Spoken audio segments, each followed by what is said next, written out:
Meus caros, então, muito bom dia, retomando as nossas atividades, nós vamos dar início, então, à aula de número 16, ministrada nesta semana, sobre invalidade do negócio jurídico, artigo 166 a 184 do Código Civil.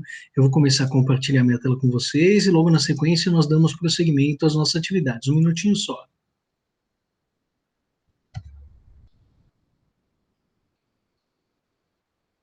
Muito que bem.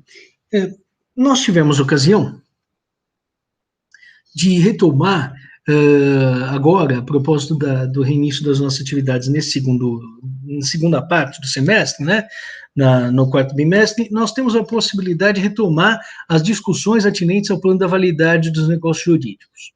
Então, no começo desse semestre, adentrando o livro terceiro da parte geral do Código Civil, dos fatos jurídicos, eu dizia, a matéria acaba sendo um pouquinho diferente da matéria do primeiro semestre, porque no primeiro semestre nós vemos que vários assuntos diferentes acabam sendo apresentados. Então, a parte introdutória, a lei de introdução às normas de direito brasileiro, depois as pessoas, depois a parte dos bens.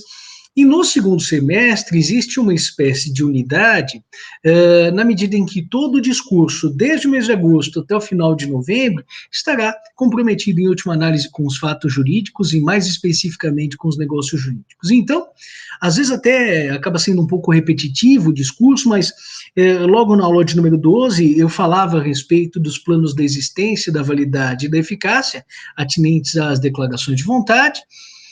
Apresentava a vocês, a propósito do artigo 104 do Código Civil, os primeiros requisitos ou pressupostos de validade positivos, e na aula de número 15, com a qual nós encerramos o terceiro bimestre, eu falava dos pressupostos ou requisitos de validade negativos, aqueles que não podem estar presentes, sob pena de, assim estando presentes, acabarem redundando na anulabilidade das declarações de vontade. De toda forma, uma consideração que me parece importante precisa ser aqui expendida. E que consideração é essa? A divisão que se faz na disciplina de Direito Civil entre parte geral, primeiro ano, e parte especial, segundo, terceiro, quarto e quintos anos do curso de graduação, essa distinção não é meramente uma distinção quanto aos números de artigos. Não. Além disso, o objeto de análise dos professores acaba sendo um objeto diferente. Tomando-se em consideração essa espécie de tricotomia, planos de existência da validade e eficácia, nós poderíamos dizer que, em regra, ao professor de parte geral compete, não mais das vezes, analisar os planos da existência com os seus elementos e da validade com os seus requisitos ou pressupostos. Os elementos de existência vocês devem se recordar. Alguns são indispensáveis a todas e quaisquer declarações de vontade, são os elementos cerne ou nucleares, declaração, objeto, forma, tempo, lugar, finalidade negocial e circunstâncias negociais, e outros acabam sendo demandados em situações específicas. São chamados elementos completantes do suporte fático.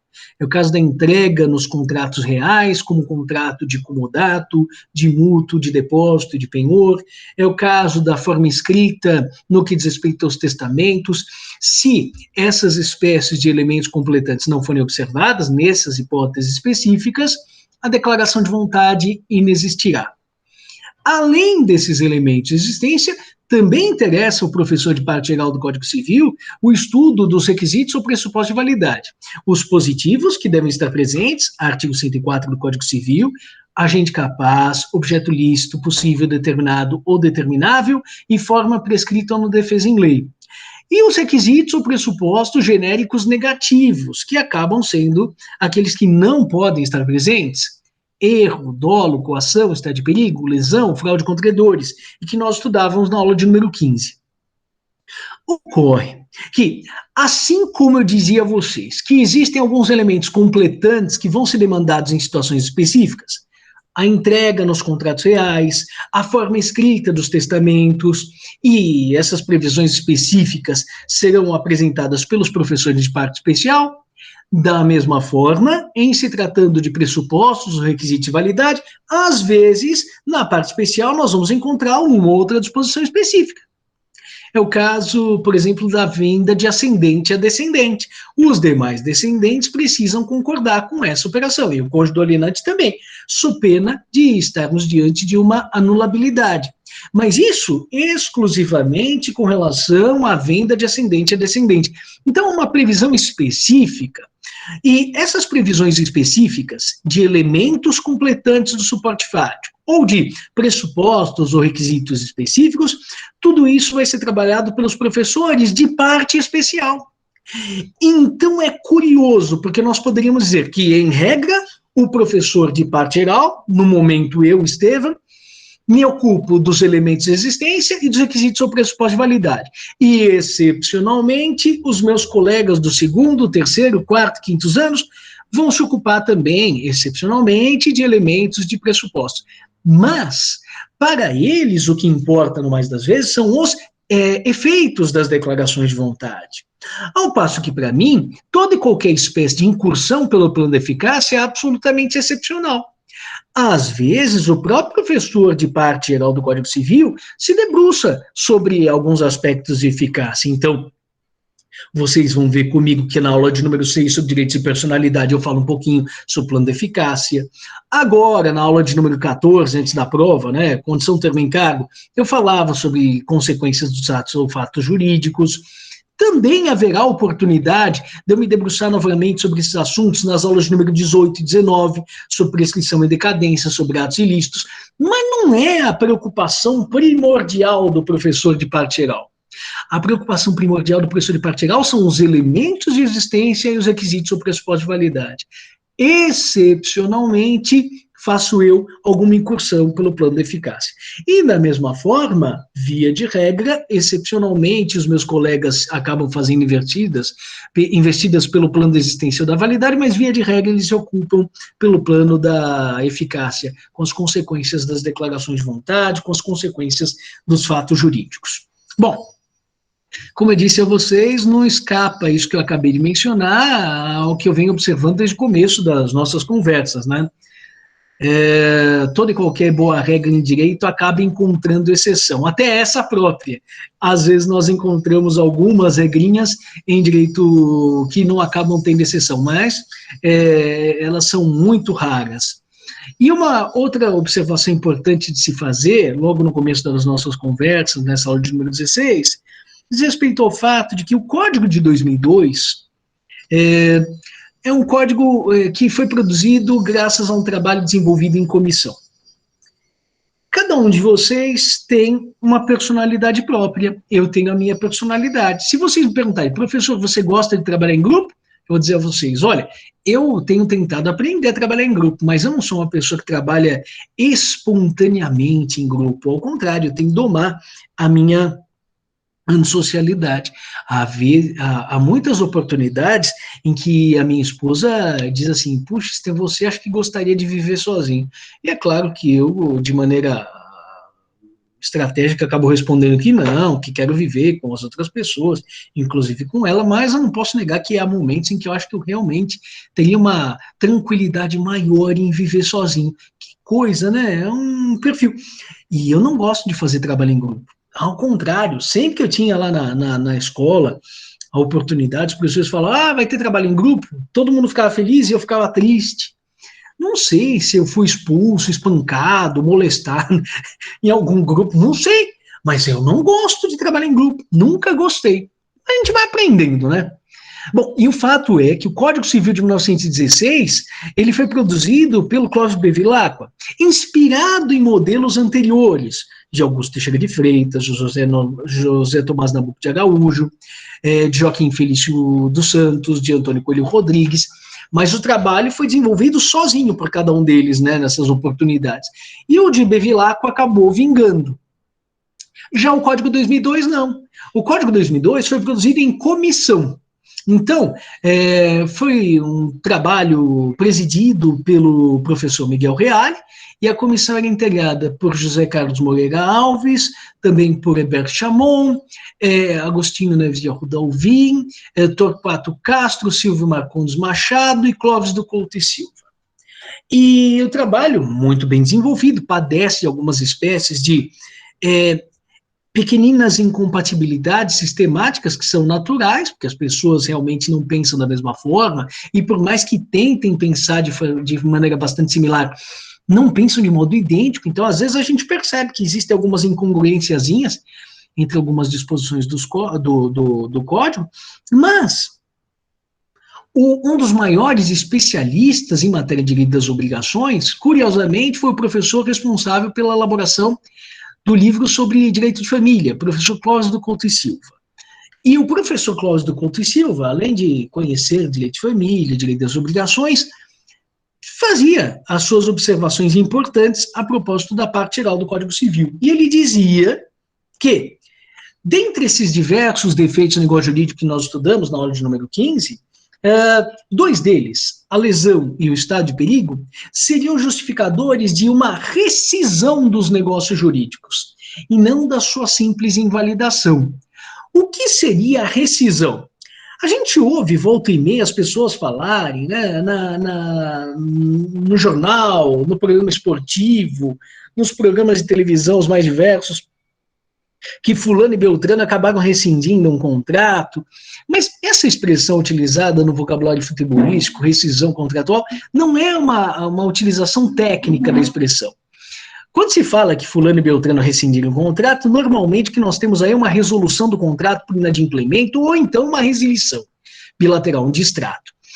Rescisão, tecnicamente, corresponde a uma espécie de retorno que se faz ao plano da existência, para que um ato que tenha adentrado o mundo jurídico seja expulso. É como se um sujeito entre em uma festa de penetra e ele acaba sendo enxotado da festa, mas depois de ter sido aceito. Não é aquele sujeito que é barrado e não consegue entrar, não. Ele entra, depois é localizado e é posto para fora. Nas hipóteses de rescisão, nós estaríamos diante dessa espécie de enxotamento do negócio jurídico para fora do mundo jurídico. E, para o professor Clóvis do Couto e Silva, nas hipóteses de estado de perigo e lesão, nós estaríamos diante de uma hipótese de rescisão. Fato é que a posição do professor Clóvis do Couto e Silva acabou restando vencida. E para nossa tranquilidade, por quê? Todos os defeitos que foram estudados na aula de número 15, erro, dolo, coação, estado de perigo, lesão e fraude contra credores, todos vão repercutir exclusivamente no plano da validade e vão acarretar exclusivamente a anulabilidade da declaração de vontade. Então, é uma situação diferente da idealizada pelo professor Cláudio do Couto e Silva, e não podemos aqui negar. Facilitou muito a nossa vida, na medida em que todas as manifestações de vontade que tenham sido afetadas por um defeito do negócio jurídico têm sempre uma consequência uniforme. Eu mencionei a vocês, não sei se vocês se recordam, quando falávamos a propósito do erro, que no direito italiano, no direito alemão e no direito francês, duas modalidades de erro substancial, o erro quanto ao negócio e o erro quanto ao objeto, eles eram considerados tão graves que eram chamados de erros obstativos.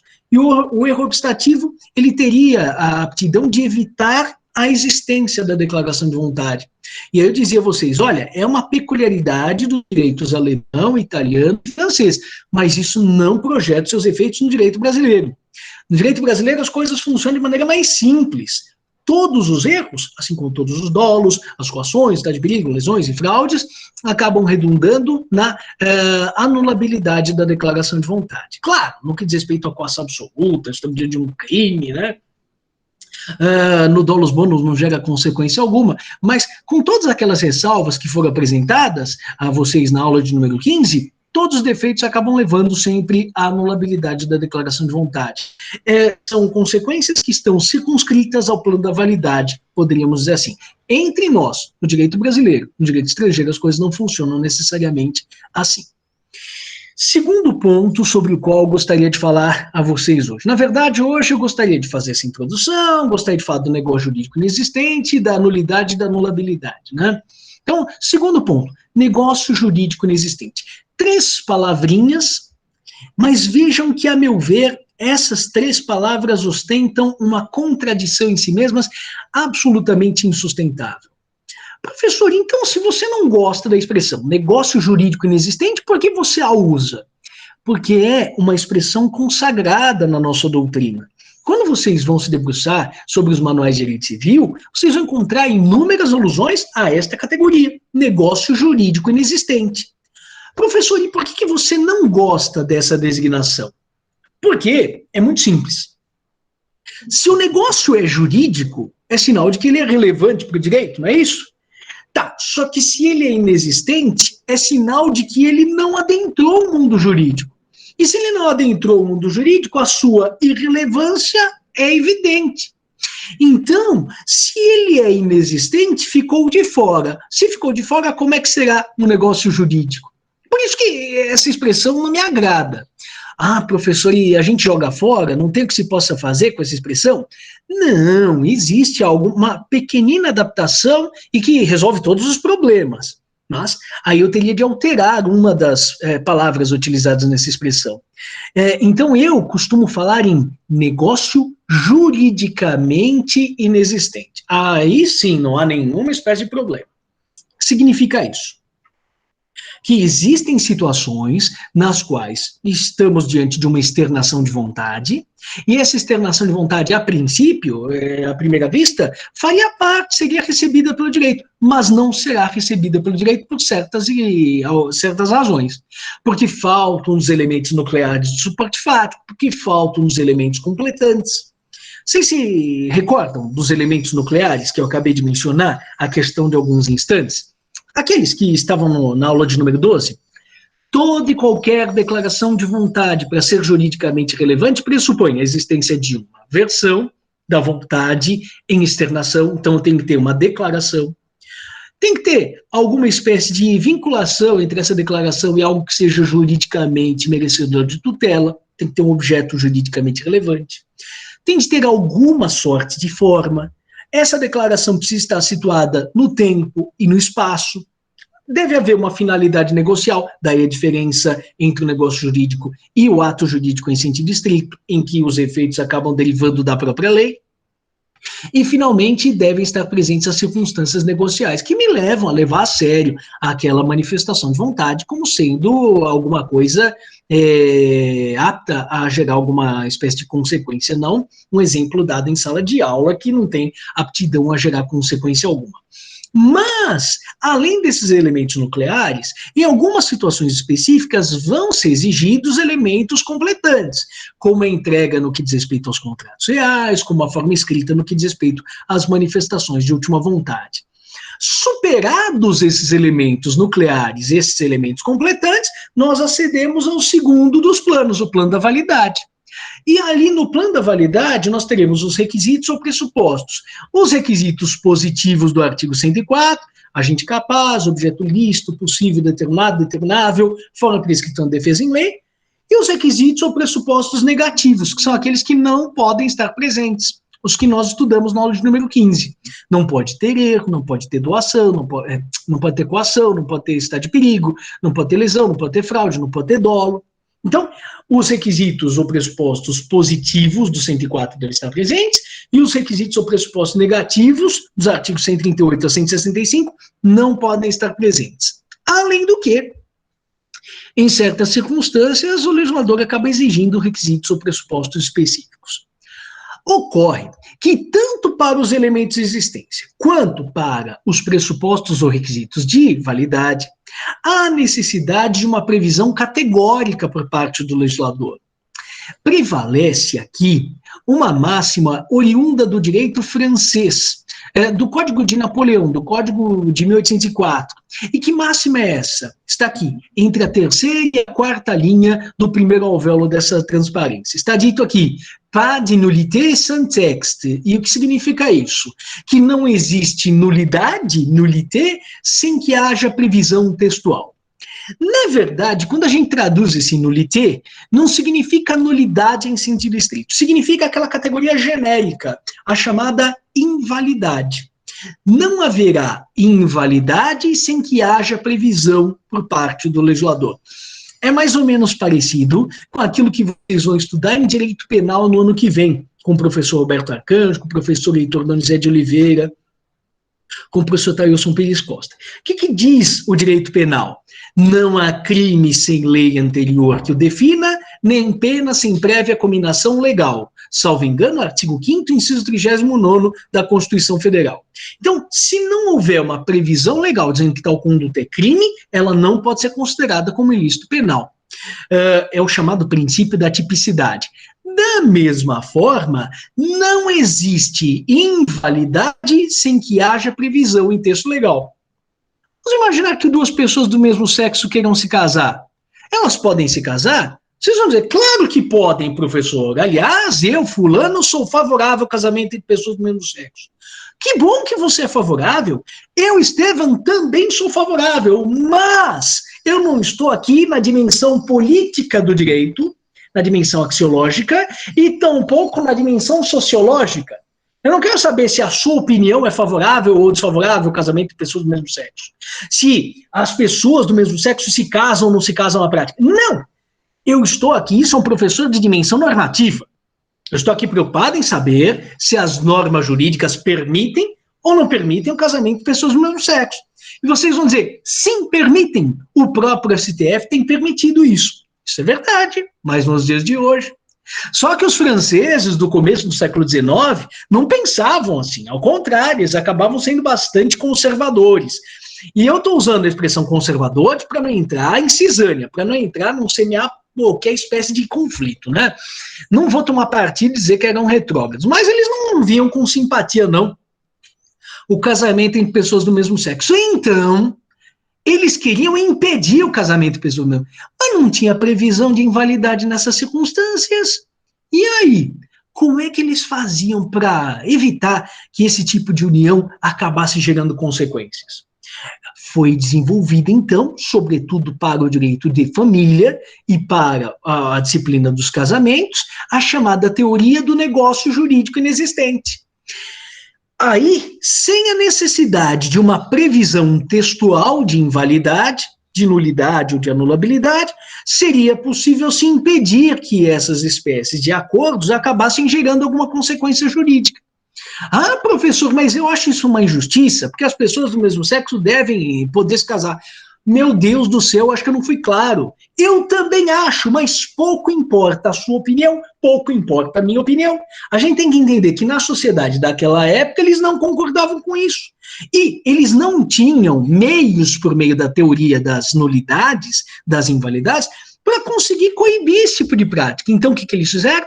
Criaram e desenvolveram a chamada teoria do negócio inexistente. Essa teoria do negócio inexistente acabou sendo absorvida por nós com um novo sentido, com um novo alcance, e ela se aplica ainda nos dias de hoje. E quando que a teoria do negócio inexistente vai se aplicar entre nós nos dias de hoje?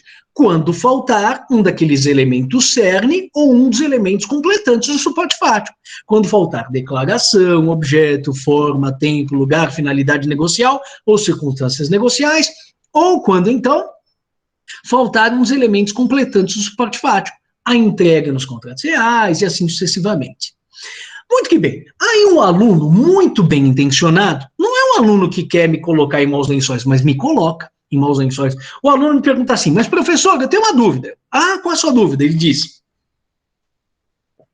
professor, o ato jurídico inexistente, ato juridicamente inexistente, negócio juridicamente inexistente, ele gera alguma consequência para o direito? Eu digo, não.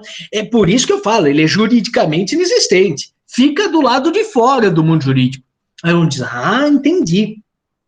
Mas outra dúvida que eu tenho, professor, pois não, qual é a sua dúvida? O ato nulo, o negócio jurídico nulo, gera efeitos, né, jurídicos relevantes? Eu digo, olha, é curioso, eu, Estevam, acho que sim, mas 99% da doutrina diz que não, diz que do nulo não se irradiam efeitos. Aí o aluno diz assim, professor, mas por mais que eu tenha carinho pelo senhor, te respeito nas tuas convicções, mas aí eu estou querendo saber o que a doutrina pensa, não o que o senhor pensa. Aí eu digo, não, então o nulo não produz efeitos.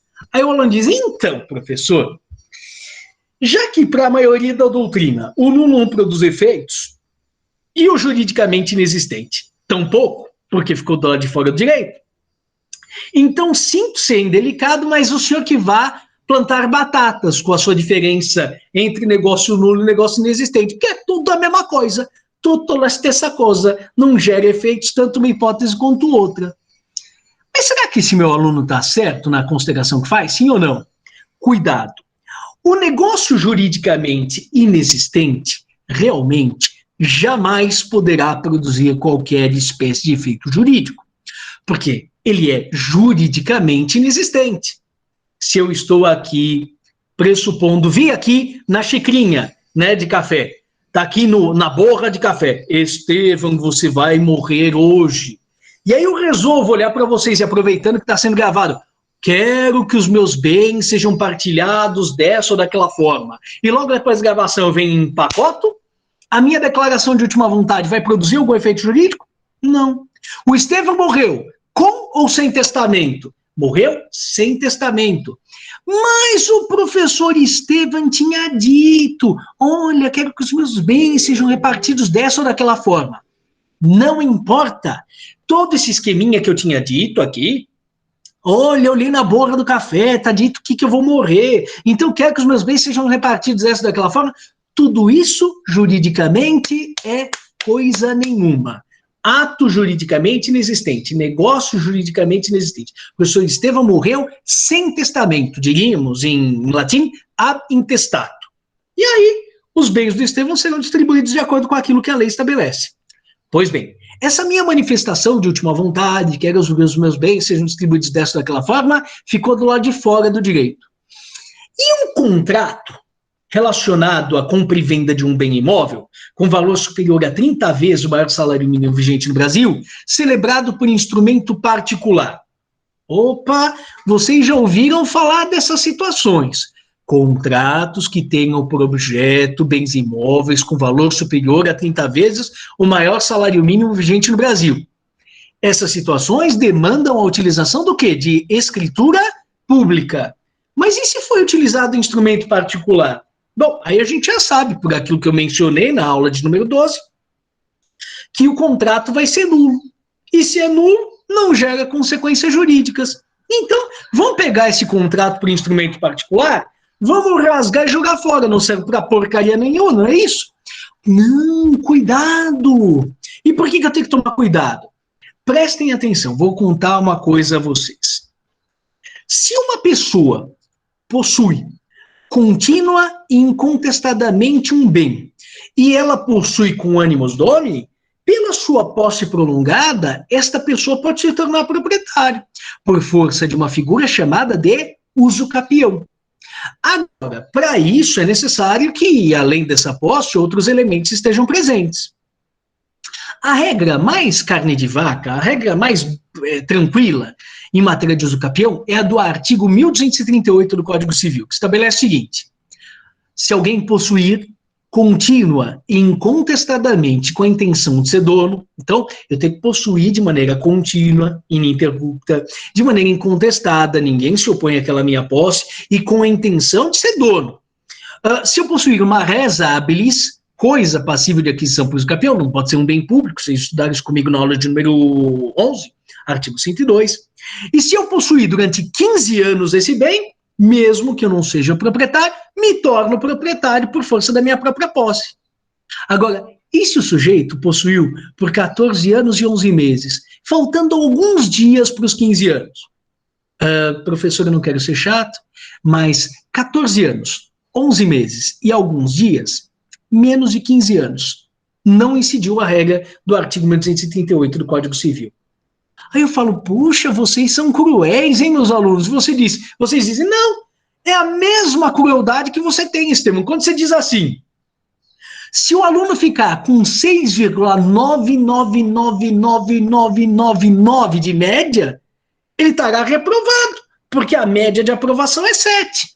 É simples assim, menos que 7 é reprovado, mais do que 7 aprovado. Da mesma forma, possuiu, quanto tempo? 14 anos, 11 meses e tantos dias. Menos que 15 anos? É, quase 15 anos. Professor, tudo que é menos de 15 anos é menos de 15 anos, até mesmo um pouquinho, quase 15 anos. Então, lamento, a regra do 1238 não vai incidir. Puxa, que coisa, não? Mas, se essa pessoa que possui, contínua incontestadamente com a intenção de ser dono, possessio, que possui coisa passível de aquisição por usucapião, res habilis, e possui por um intervalo de 14 anos, 11 meses e tantos dias. Mas se ela possuir de boa fé, ou seja, sem saber que aquilo que é possuído por ela tem algum vício, obstáculo que impeça a aquisição de propriedade, e se houver um justo título, além dessa bona fides, se houver justos títulos, se houver um justo título, como por exemplo, um contrato de compra e venda celebrado por instrumento particular, aí a regra que favorece a disciplina do uso capião não é o 1238, mas passa a ser o artigo 1242. Aí vocês vão falar, e qual é a vantagem? A vantagem é que no 1242 eu preciso de res habilis, eu preciso de possesso, eu preciso de bona fides, a boa-fé, eu preciso de justo título e justos títulos, mas o tempus deixa de ser de 15 anos e passa a ser de 10 anos. Então aquela pessoa que possuía há quase 15 anos, mais ou menos que 15, ela poderá adquirir para o uso capião não com base na regra do 1238, mas com base na regra do 1242. Mas, para isso, ela precisa ter boa-fé e justo título. E o que é o justo título? Um negócio jurídico que teria a aptidão de gerar a transferência da propriedade, não houvesse alguma sorte de vício que o inquine. Ora, nesse caso, do contrato celebrado por instrumento particular, nós estamos diante de uma manifestação de vontade que existe, só que é uma manifestação de vontade nula. Se ela é nula, ela não tem efeitos jurídicos próprios. Se eu levo aquele instrumento particular ao oficial registrador e digo registra para que eu adquira a propriedade, ele vai dizer, eu não posso registrar isso. Eu só posso registrar uma escritura pública para que seja produzido o efeito translativo de domínio. Mas aquele instrumento particular que era insuficiente para ele próprio e sozinho gerar a transferência da propriedade mediante registro no alvo imobiliário, ele terá a aptidão de fazer com que eu não precise lançar mão da regra do artigo 1238, mas sim da regra do artigo 1242.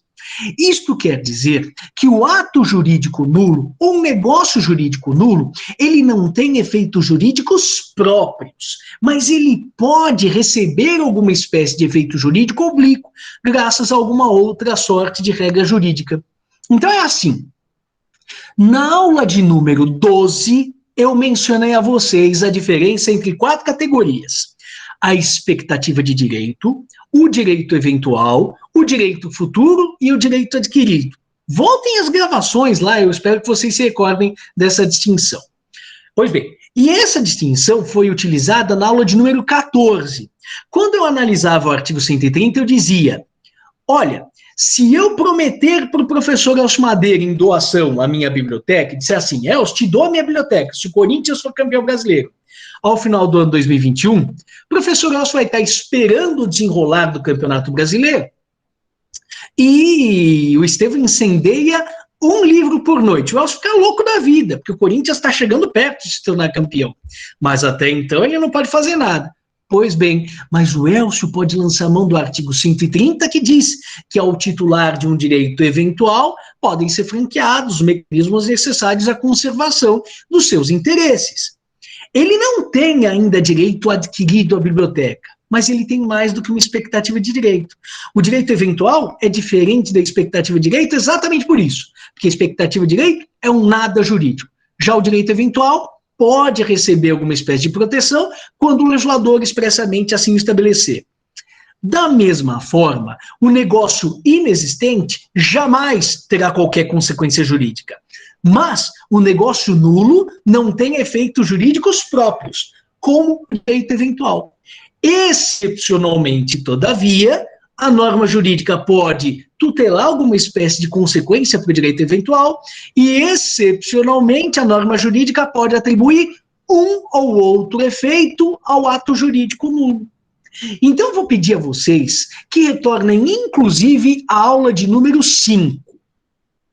Nas gravações, deve ter sido mencionado por mim, vai ser engraçado, eu devo ter até mais cabelo lá na aula de número 5. Quando eu analiso o artigo 5º, parágrafo único, eu devo ter mencionado que uma das modalidades de emancipação era que se dava por força do casamento. Então a pessoa era relativamente incapaz, mas se casava com a autorização dos pais antes dos 18 anos. Se o casamento posteriormente fosse reconhecido como nulo, então Estevam já era casado e seduziu alguém para se casar com ele, uma moça, um moço, mas que não tinha 18 anos ainda e contou com a aquiescência dos pais para que comigo se casasse. Mas eu já era casado em outro lugar, né? Então eu sou bígamo, teria cometido um crime. Mas a pessoa que comigo teria se casado, vamos supor que tivesse casado de maneira transparente, de maneira fidedigna, não sabia que eu já era casado. Esta pessoa que tinha alcançado a maioridade por força da emancipação, mesmo que tivesse celebrado comigo um contrato, um acordo, um negócio nulo, um ato jurídico nulo, um casamento, ainda assim acabaria preservando a sua emancipação. Por quê? Dizia eu, então, a propósito do parágrafo único do artigo 5º. Nesse caso, nós teremos um casamento putativo. O que significa essa expressão casamento putativo? O casamento putativo é o casamento aparente. Então, ele é um casamento nulo, que normalmente não tem efeitos, mas, excepcionalmente, o legislador, em homenagem à boa-fé de um dos envolvidos, ele acaba estendendo efeitos e atribuindo efeitos ao ato nulo. Normalmente, o ato nulo não tem efeitos, mas graças a uma intervenção específica do legislador, excepcionalmente, o ato nulo pode ter efeito sim. Então, depois dessa longa explicação, o que é que nós podemos extrair daí? Que aquela minha conclusão, a conclusão do meu aluno, de que ato nulo e ato inexistente é tudo dessa coisa, ela é uma conclusão precipitada. O ato inexistente ou o negócio jurídico inexistente, sim, e que eu prefiro chamar de negócio juridicamente inexistente, sim, jamais terá qualquer sorte de efeito jurídico. Quanto a isso, estamos de acordo. Agora, os atos nulos ou os negócios jurídicos nulos poderão ter efeitos quando o legislador assim expressamente estabelecer. Via de regra, para a maior parte da doutrina, o ato nulo não tem efeitos. E já adianto, só que isso vocês só verão comigo na segunda parte dessa semana, né, quando eu estiver falando a respeito das diferenças entre nulidade e anulabilidade, que na minha posição pessoal, o ato nulo gera efeitos, mas é a minha posição pessoal, que eu vou explicar a vocês qual é e por que razões eu a tenho no segundo encontro ainda desta semana, tá bom? Muito que bem. Outra tarefa que eu queria apresentar a vocês como condição para a gente poder desenvolver um proveitoso segundo encontro nessa semana. Eu queria que vocês examinassem em cotejo o artigo 8º, parágrafo único da Lei de Arbitragem, a Lei 9.307 de 96, e o confrontassem com o artigo 5º, inciso 35º da Constituição Federal. Que dispositivos são esses mesmo, professor? Só pode repetir?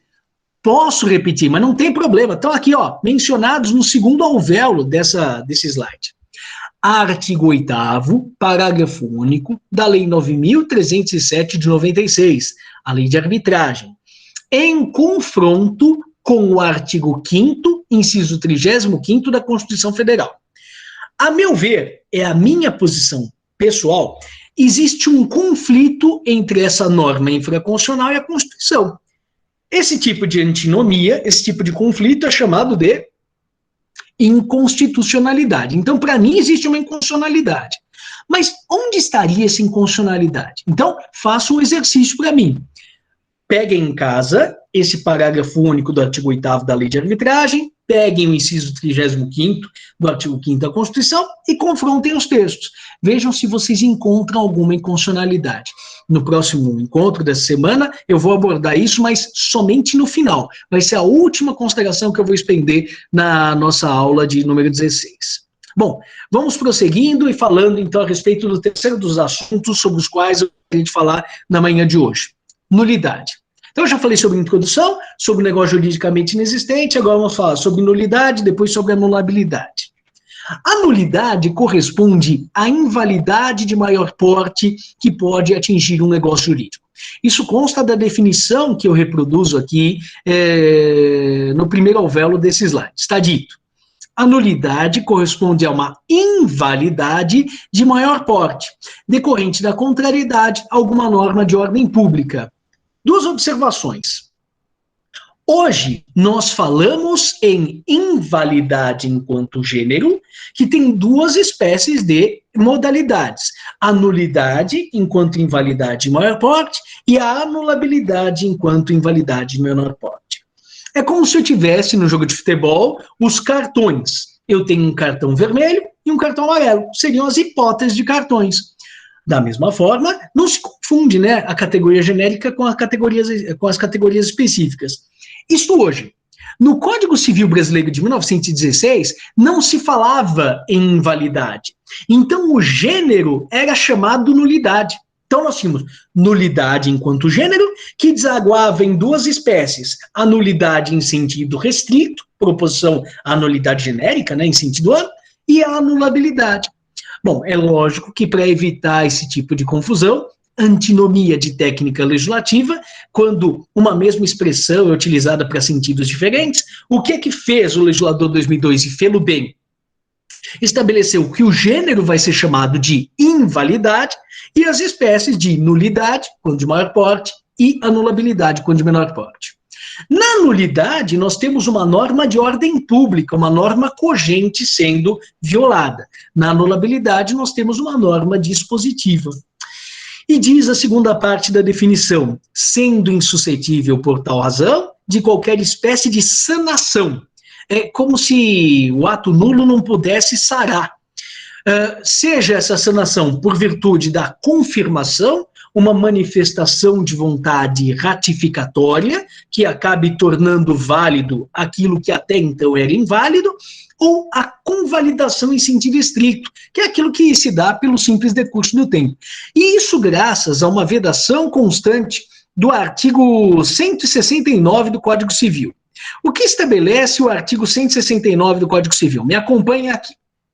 Está dito. O negócio jurídico nulo não é suscetível de confirmação.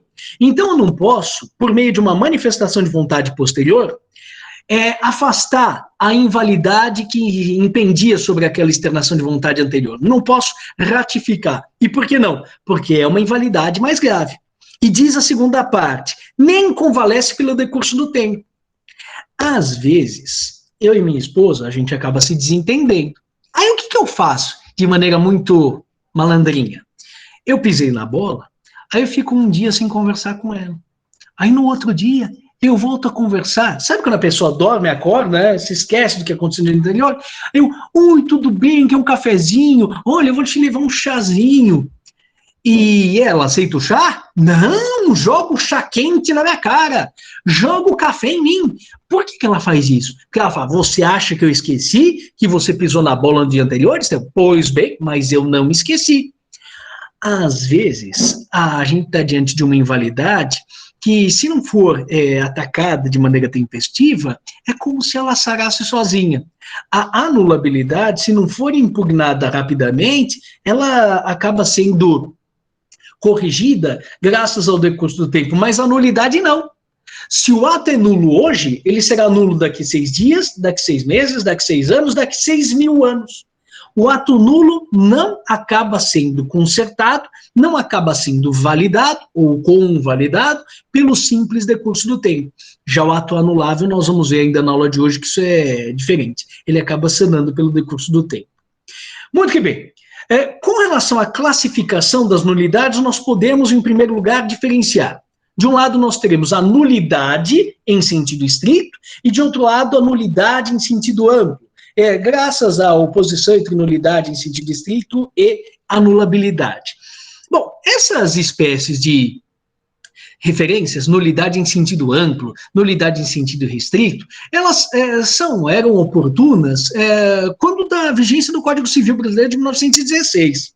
No Código de 2002, essa distinção acabou perdendo sua importância. Por quê? Porque hoje nós temos uma categoria genérica chamada de invalidade, não mais de nulidade, de modo que o termo nulidade está circunscrito a uma das espécies, a espécie mais grave de invalidade. Então, antigamente se falava em nulidade em sentido amplo, enquanto gênero, e nulidade em sentido estrito, enquanto espécie, por oposição à anulabilidade. Hoje em dia não se faz mais necessária essa distinção. O gênero é a invalidade e as espécies, nulidade e anulabilidade. Segunda classificação, nulidade absoluta e nulidade relativa. Vocês verão comigo, ainda nessa aula de número 16, que as nulidades podem ser invocadas a qualquer tempo. Elas não convalescem pelo decurso do tempo. Agora, quem pode buscar o reconhecimento da nulidade? Diz o artigo 168 do Código Civil que qualquer interessado. Mas no Código Civil Brasileiro de 1916, havia nulidades que poderiam ser invocadas por qualquer interessado, nulidades absolutas, e algumas nulidades que só poderiam ser invocadas por alguns tutelados, não por outras pessoas, mesmo que envolvidas no negócio jurídico. Essas nulidades que não poderiam ser envolvidas, não poderiam ser invocadas por todas e quaisquer pessoas, mas apenas tão somente por certos legitimados, eram chamadas de nulidades relativas. No Código Civil de 2002, todas as nulidades podem ser invocadas por quaisquer interessados. Então, essa dicotomia também acabou caindo em desuso, acabou sendo prejudicada. Terceira classificação. Essa terceira classificação remonta ao artigo 184 do Código Civil e vai ser examinada por mim no nosso próximo encontro. Mas, de toda forma, vamos analisar a primeira parte da disposição. Diz assim: respeitada a intenção das partes, a invalidade parcial de um negócio jurídico não prejudicará na parte válida se esta for separável. Outro dia eu fui comer uma banana e aí era a última banana que tinha lá na fruteira. Aí eu fui todo empolgado, quando fui ver a banana estava machucada. Sabe aquela banana que já está velhinha? Aí eu falei, vou jogar a banana fora. Elaine olhou para mim e falou, o que você vai fazer? Eu falei, vou jogar a banana fora. Ela está machucada, já está estragada? Ela falou, não, só a pontinha está estragada, ó. Aí ela abriu a banana e mostrou, 90% da banana ainda estava aproveitável. Aí ela falou, faz o seguinte, pega uma faca, corta só um pedacinho da banana inaproveitável, isso você não come mesmo, vai tomar diarreia, mas o resto você pode comer normalmente. Eu falei, posso? Ela falou, pode. Eu falei, então tá bom, vou pegar esse vidro de palmito aqui também, todo estufado, vou comer, separar só esse palmito aqui que tá com os benditos bolor, né, mas o resto eu vou comer. Ela falou, não, esse você não pode, esse tem que jogar tudo fora. Eu falei, esse não dá para separar? Ela falou, esse não dá para separar. Às vezes, num negócio jurídico, haverá certas cláusulas que, invalidadas, acabarão maculando o negócio jurídico como um todo. E aí nós estaremos diante de uma invalidade total. Haverá, todavia, algumas situações em que a invalidade de uma cláusula do negócio jurídico pode simplesmente ser segregada, sem que o negócio como um todo acabe padecendo da invalidade. Nós vimos, né, na aula de número 14, sobre condição termo encargo, que às vezes a invalidade da condição acaba importando na invalidade do negócio jurídico como um todo. Mas havendo a possibilidade de nós segregarmos, se o legislador não impuser essa invalidade da declaração como um todo, então somente a cláusula acabará sendo invalidada. Então é aí que nós encontramos a diferença na terceira classificação. Invalidade ou nulidade total, quando atinge o negócio jurídico como um todo, ou invalidade ou negócio jurídico, ou nulidade parcial, quando acaba atingindo tão somente alguma ou algumas de suas cláusulas, mas alguma parcela da externação de vontade existe e acaba sendo validada. Quarta classificação é a que diferencia nulidades textuais das chamadas nulidades virtuais, implícitas ou oblíquas.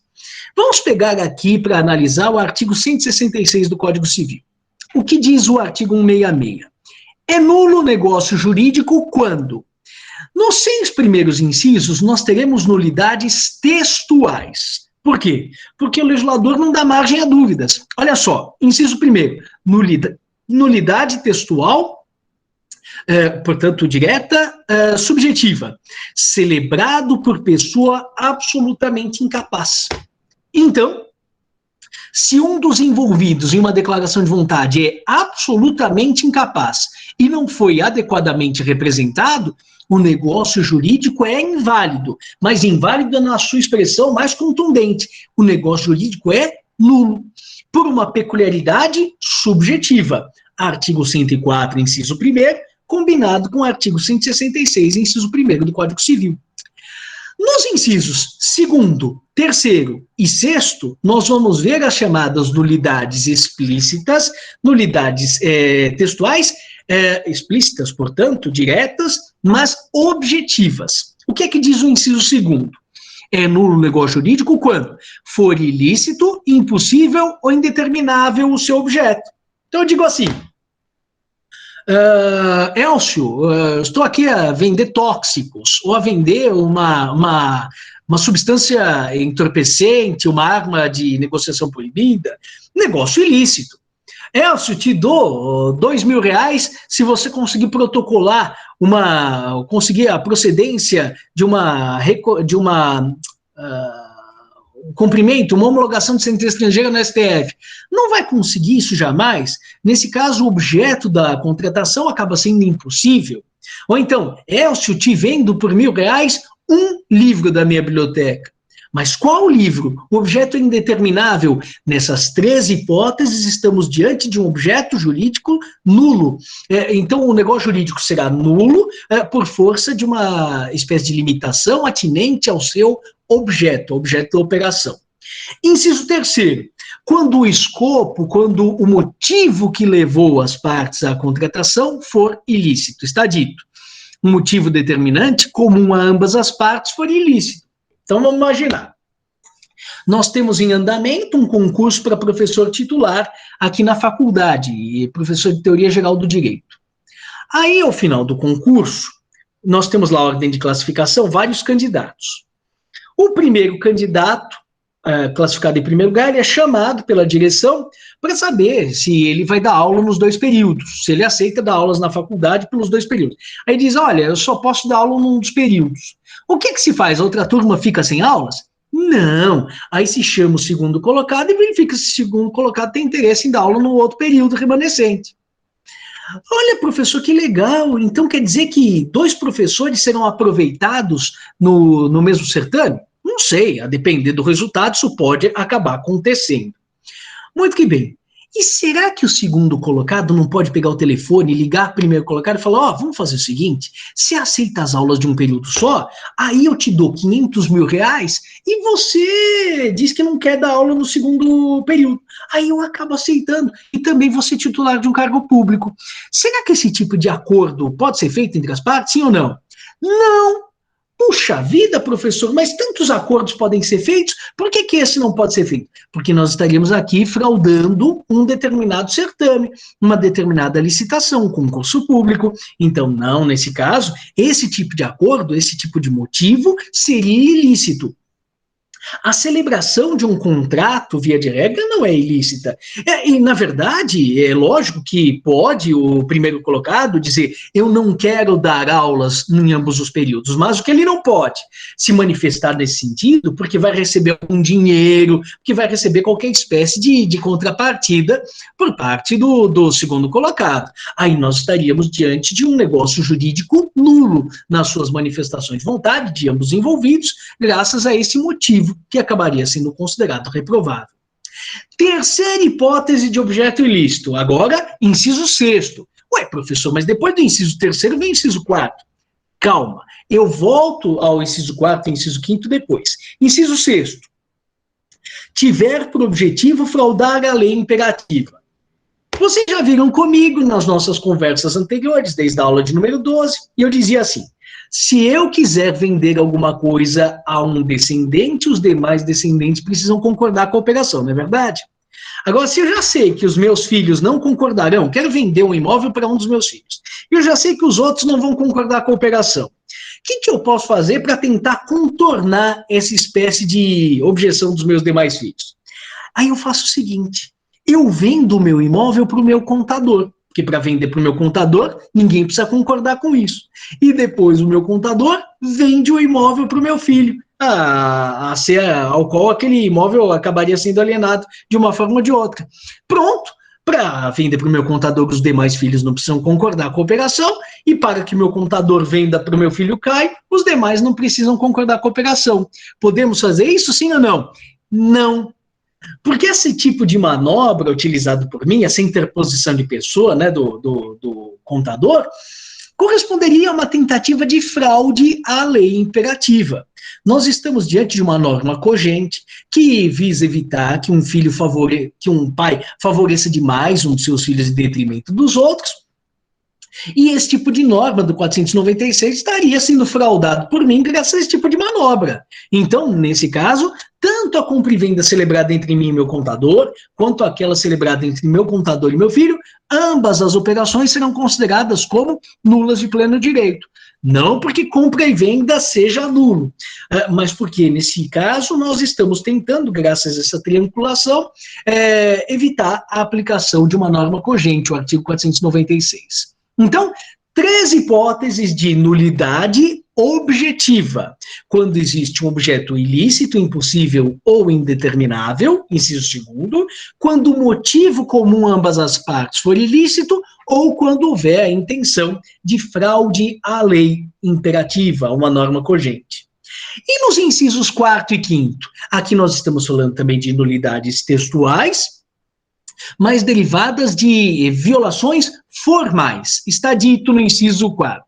É nulo o negócio jurídico quando não revestir a forma prescrita em lei.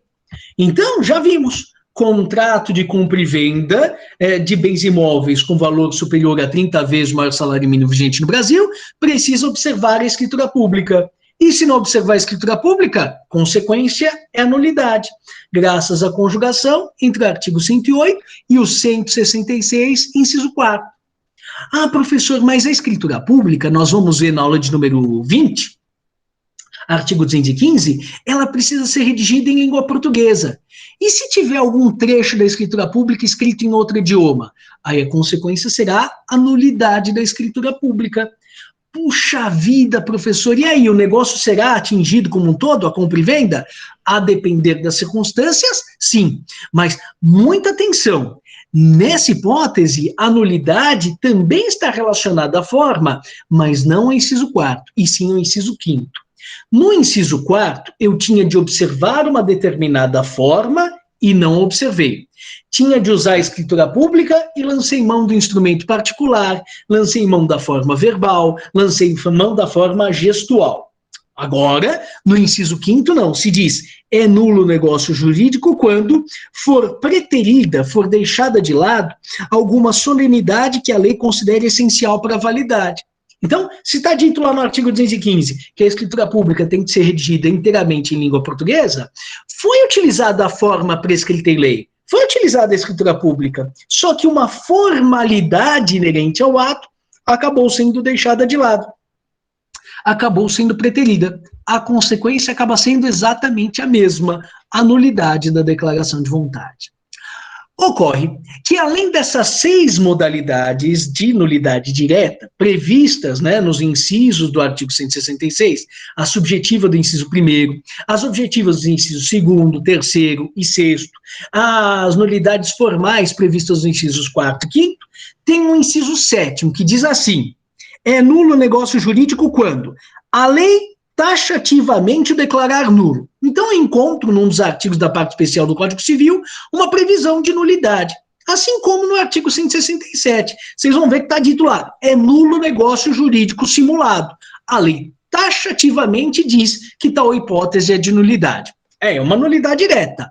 Ou, segunda parte do 166, inciso 7, ou proibir-lhe a prática sem combinar sanção. Aí eu vou pedir a vocês que em casa procedam à leitura do artigo 426 do Código Civil. 426. O que diz esse artigo? Diz assim, não pode ser objeto de contrato a herança de pessoa viva. Eu não sei se os termos usados pelo legislador são exatamente esses, mas está dito mais ou menos isso. Vamos imaginar que eu, Estevam, tenha sido nomeado em um testamento de uma pessoa que está em coma e está quase morrendo.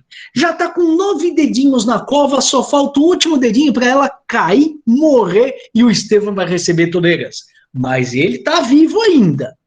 Só que esse sujeito que não morre, está nesse vai não vai há 5 anos, e eu quero receber a herança dele, porque ela vai resolver todos os meus problemas. E aí um tal de Caio se dispôs a me adiantar para agora metade do que eu tenho a receber quando esse sujeito vier a falecer. Então ele diz assim, Estevam, você vai receber quando o fulano morrer, você vai receber 5 milhões. Eu te adianto agora 2,5 milhões. E aí você me cede os direitos hereditários que você vai ter na sucessão do tal do Caio. Podemos fazer esse acordo, sim ou não? Aparentemente poderia se dizer que sim, né? Mas na verdade não. Diz o artigo 426 que não pode ser objeto de contrato a herança de uma pessoa que ainda está viva. Seria o chamado pacto corvino, né? E essa hipótese de contratação é vedada terminantemente pelo legislador brasileiro. Só que o problema é que quando eu analiso esse artigo 426, está dito, não pode ser objeto de contrato a herança de pessoa viva. Mas e se for? Qual vai ser a consequência? No artigo 426 não tem consequência alguma prevista. Mas é que a consequência do 426, ali nós temos suporte fático. O consequente jurídico não está no 426, está no artigo 166, inciso 7º, segunda parte. Quando se diz não pode, o não pode tem como consequência a nulidade oblíqua, implícita ou indireta. Essa nulidade oblíqua, implícita ou indireta acaba decorrendo da proibição constante de um dos dispositivos do Código Civil, atrelada à consequência prevista na segunda parte, no inciso 7º do artigo 166. Então, se eu perguntar a vocês em prova o que é uma nulidade oblíqua, uma nulidade virtual, uma nulidade implícita, é aquela que deriva da aplicação da segunda parte do artigo 166, Vamos propósito das anulabilidades. O que é uma anulabilidade? Está dito aqui no primeiro alvéolo. A anulabilidade corresponde à invalidade de menor porte, decorrente da contrariedade à norma resguardadora de interesses meramente particulares. Então aqui, nós estamos também diante de uma invalidade, mas é uma invalidade que tem repercussões menores, menos expressivas. Nós estamos diante de uma norma dispositiva que acabou sendo violada. Por isso, está dito, admite sanação pelo decurso do tempo. Se ela não for impugnada rapidamente, o ato anulável acaba sarando, ele acaba convalidando pelo decurso do tempo. A pessoa não pode impugná-lo eternamente, né, a qualquer tempo. E mesmo admite a anulabilidade, a confirmação pelas partes. A confirmação, ela vem disciplinada pelos artigos 172 a 175 do Código Civil. São 4 artigos. A meu ver, não precisávamos de tantos artigos assim. Ou, pelo menos, essas regras poderiam ter sido todas reunidas em um único dispositivo. O que diz o 172? O negócio anulável, o nulo não, mas o negócio anulável pode ser confirmado pelas partes, salvo o direito de terceiro. Então, as partes celebraram um contrato em que existe erro, dolo, coação, estado de perigo, lesão, fraude contra credores, incapacidade relativa. Esse ato, ele é anulável, ele pode ser confirmado. A confirmação é como se fosse uma ratificação. É que do ponto de vista técnico, a ratificação diz respeito aos efeitos. A confirmação, ela tem repercussão, inclusive, do ponto de vista da validade. Então, o ato que era anulável, ele acaba sendo objeto de uma manifestação posterior que sana, que cura aquela anulabilidade que havia, com efeitos retroativos. Mas, para isso, ao que tudo indica, eu vou precisar de uma manifestação de vontade de um terceiro. Dos envolvidos. Como é que se dará essa manifestação de vontade? Existem 2 alternativas. Artigo 173, confirmação expressa. Está dito, o ato de confirmação deve conter a substância do negócio celebrado e a vontade expressa de mantê-lo. Então é assim, Caio e Tício tinham celebrado um determinado contrato. E o Caio tinha incorrido em erro, falsa representação da realidade. Tinha comprado os candelabros, pensando que eram de prata maciça, eram meramente prateados. Aí eles acabam chegando à conclusão de que tudo bem, os candelabros meramente prateados satisfizeram o tal do Caio, mas o Tício, com medo de que o Caio se arrependa posteriormente, proponha uma ação de anulação e fala, mas vamos colocar tudo no papel para que não haja nenhuma espécie de invocação posterior de anulabilidade. Pois bem, Então, o que eles acabam fazendo? Eles acabam se manifestando formalmente, especificamente, casuisticamente, a propósito de uma manifestação de vontade anterior anulável. Então, nós temos quase que uma repetição daquela manifestação anterior, que reproduz em sua inteireza a manifestação de vontade anulável, os mesmos elementos, tanto os nucleares ou cerne, quanto os elementos completantes, e agora os requisitos de validade, os positivos estão todos presentes, e os negativos têm que ter sido afastados. Pronto. E aí, graças a essa confirmação, que tem efeitos retroativos, o ato anulável de outrora acaba se tornando blindado, acaba se tornando válido. Ocorre que pode haver uma outra modalidade de confirmação e que é muito mais usual, a chamada confirmação tácita. A confirmação tácita vem prevista no artigo 174 do Código Civil, que diz o seguinte: é escusada confirmação expressa quando o negócio já foi cumprido em parte pelo devedor, ciente do vício que o inquinava. Então é assim, o Estevam celebrou um contrato com o Caio. O Estevam tinha comprado os candelabros pensando que eram de prata maciça quando eram meramente folheados. E tinha prometido pagamento de tanto, mas não tinha pago ainda. Ficou de pagar daqui a 30 dias. Aí, quando vem o momento do pagamento, o Estevam já sabe que os candelabros que ele comprou não eram de prata maciça, mas eram meramente folheados. E o que o Estevam faz? Ele fala, quer saber? Tá bom, era para presentear o diretor, não era para presentear a minha mãe, então tá bom, eu vou entregar, paguei mesmo, vou pagar o preço que tinha prometido, só que nunca mais vou comprar desse vendedor, hein? Quase que me engambelou. Imagina se tivesse comprado para minha mãe, ela ia ficar muito brava comigo. Aí, nessas circunstâncias, o Estevam paga o que tinha sido estabelecido naquele acordo, ciente de que poderia buscar o reconhecimento da anulabilidade. Pronto, este pagamento efetuado por mim, mas com a ciência de que poderia invalidar a declaração de vontade, é considerado uma confirmação tácita ou implícita. Qual é a diferença entre a confirmação tácita e a confirmação expressa? É que na confirmação expressa, as partes se reúnem novamente e externam a vontade de novo, com o propósito de retroativamente acabar otorgando validade a uma manifestação anulável. Na confirmação tácita, não. Simplesmente as partes cumprem o que elas têm de fazer, como se não houvesse uma anulabilidade. Só tomem cuidado com uma coisa. Às vezes o sujeito cumpre aquilo que lhe compete, mas ele ainda não sabe que os candelabros não são de prata maciça, que são meramente folheados. É como se eu tivesse comprado os candelabros, deixados aqui armazenados numa das gavetas de casa, para dar de presente daqui a algum tempo, no Natal, no 1º de ano, no aniversário de alguém no ano que vem. Então, eu já comprei com muita antecedência, mas só vou me dar conta de que aquilo que eu comprei não corresponde ao que eu queria daqui a algum tempo. Então, no momento em que eu efetuo o pagamento, sim, o pagamento é posterior, mas eu não tinha ciência, né, da possibilidade de invalidação da declaração de vontade. Nesse caso, nós não temos confirmação tácita, não. Confirmação tácita só se verifica quando existe cumprimento das obrigações pelos envolvidos com a ciência de que poderia invalidar a declaração de vontade, mas abrindo mão desse tipo de prerrogativa. Bom, consequência prática, tanto da confirmação expressa, 173, quanto da confirmação tácita, 174. Diz o artigo 175. A confirmação expressa ou execução voluntária do negócio anulável nos termos do artigo 172 a 174, importa a extinção de todas as ações ou exceções de que contra ele dispusesse o devedor. Eu não sei se o professor Elcio já explicou isso a vocês em direito romano.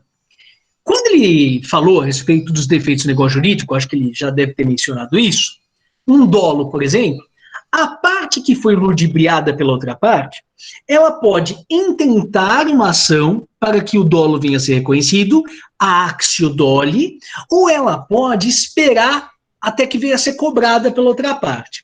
Então, assim, fui ludibriado por alguém e sei que posso buscar o reconhecimento da anulabilidade em juízo. Mas como eu não paguei ainda, deixa estar. Um dia o sujeito vai me cobrar. E aí, quando ele me cobra, ele diz, Estevam, você não vai pagar? Aí eu falo, veio me cobrar, né? Pois saiba que você incorreu com dolo.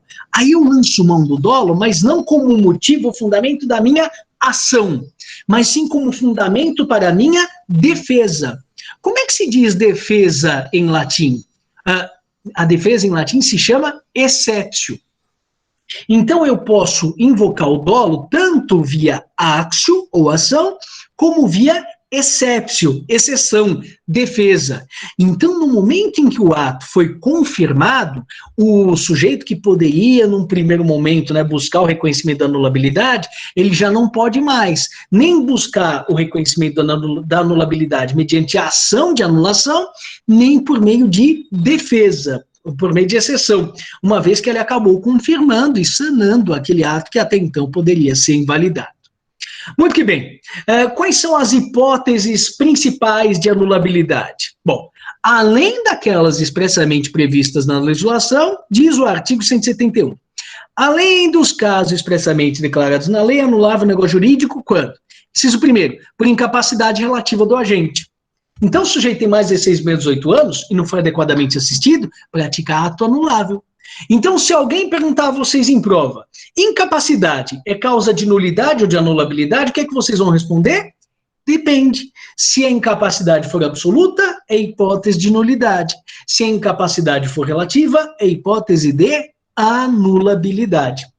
Além da incapacidade relativa, inciso segundo, por vício resultante de erro, dolo, coação, estado de perigo, lesão ou fraude contra credores.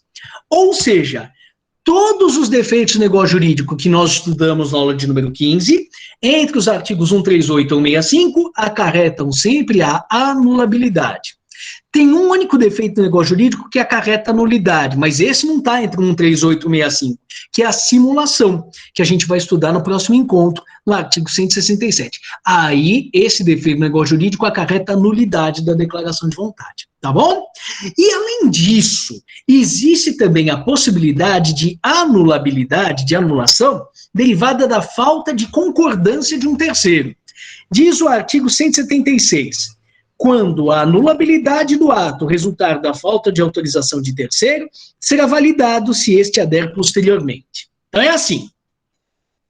Eu mencionei a vocês, já por reiteradas vezes, que quando o Estevam, ascendente, quer vender alguma coisa para o seu filho Caio, descendente, os demais filhos, Mévio, Públio, Semprônio, Paulo, precisam concordar com a operação. Só que daí tem um problema. O Mévio, Públio, Semprônio moram aqui no Brasil.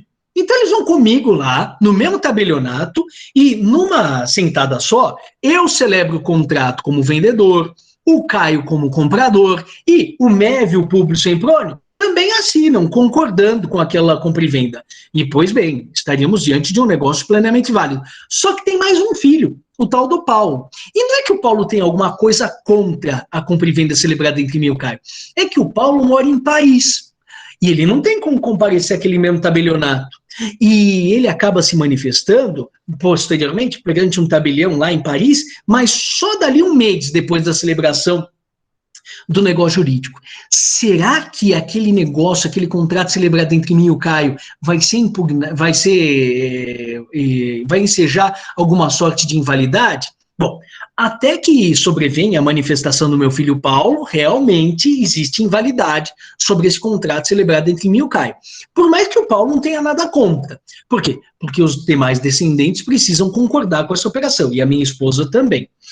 Ocorre que, de acordo com o artigo 496 do Código Civil, essa espécie de assentimento dos demais descendentes é uma hipótese de anulabilidade. Se for uma mera anulabilidade, ainda que a manifestação dos demais descendentes, ou do assentinte, seja posterior, não tem problema. O assentimento, mesmo que seja extemporâneo, mesmo que seja retardatário, mesmo que seja posterior, é como se ele tivesse sido dado na mesma hora em que eu e o Caio nos manifestamos. E aí, o negócio jurídico que era anulável deixará de ser, poderá ser convalidado. Mas, se não houver previsão específica dizendo que a falta de assentimento é causa de anulabilidade, se o legislador não disser que, não se manifestando as partes, o negócio é anulável, o que é que se vai presumir? Que a falta de assentimento por parte de um terceiro seria hipótese de nulidade. E se for hipótese de nulidade, artigo 166, inciso 5º do Código Civil. Aí nós estamos diante de inobservância de formalidade subjacente ao ato. Aí não tem jeito. Se houver nulidade, o ato não pode ser convalidado. Ele precisa ser praticado novamente. Então, muito cuidado com relação a essas manifestações de concordância por parte de terceiros, os assentimentos ou anuências. Quando o legislador for expresso no sentido de que o assentimento ou anuência, se não for obtido, vai redundar em anulabilidade, ótimo, mesmo que dado posteriormente, está convalidada a declaração de vontade. Mas se o legislador não estabelecer que é causa de anulabilidade, se presume como sendo hipótese de nulidade, e aí não tem jeito, a manifestação de vontade precisa ser repetida, porque o nulo não admite qualquer sorte de convalidação. Vocês vão ver comigo, no nosso próximo encontro, na única oportunidade ao longo de todo o ano em que vocês vão encontrar uma corzinha aqui nos meus slides, né? Vocês vão ver esse quadro com as principais diferenças entre nulidade e anulabilidade, de acordo com o interesse envolvido, suprimento, confirmação, reconhecimento espontâneo por parte do magistrado, a sentença, o efeito, legitimidade, inércia e produção de efeitos. Então, se tiverem curiosidade, já façam aí alguma leitura dos artigos 166 a 184 do Código Civil. Eu vou ficar muito satisfeito se puderem fazer essa leitura, mas de toda forma nós continuamos no nosso próximo encontro a partir das diferenças entre nulidade e anulabilidade. Aí na sequência eu falo sobre as regras específicas, sobre a nulidade e sobre a anulabilidade, sobre a conversão do negócio jurídico, particularmente a conversão substancial, e sobre a simulação. E com isso a gente consegue encerrar a primeira aula do 4º bimestre, que é a aula sobre invalidade do negócio jurídico. Tá bom? Se vocês não tiverem dúvidas, deixa eu verificar aqui pelo chat. Se não houver dúvidas, também pelo microfone, eu fico à inteira disposição de vocês. Mandem as mensagens para estevam.pousada@direitosbc.br. Estevam com E no começo, E no final, que é meu prenome, .pousada, que é meu sobrenome, @direitosbc.br. No mais, uma boa semana a todos vocês e até a próxima quinta-feira. Tchau, tchau, pessoal.